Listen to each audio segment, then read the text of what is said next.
Welcome back.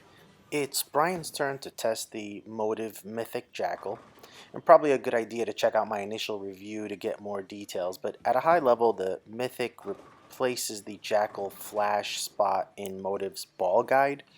This is a shiny ASIM and ultimately expected to fit in what I call the mid-define slot, and uh, as you would expect, that clean cover does get down lane without too much difficulty.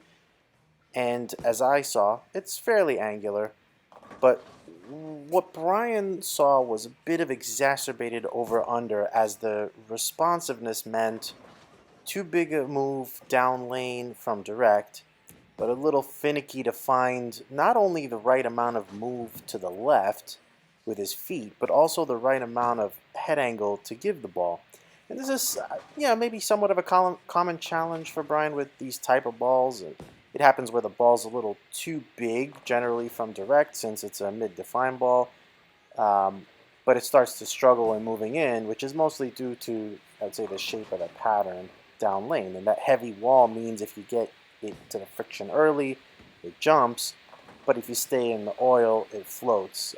Really the straight definition of over-under, which unfortunately modern house shots seem infamous for creating. And I would say, unfortunately, the Mythic Jackal kind of really fell into that spot, and I think for sure it would need a little surface to blend that out for Bryan on this type of shot. I think it'll make sense to not only try some surface in a future test, but also test this ball in the sport shot where the shape of the pattern is more conducive.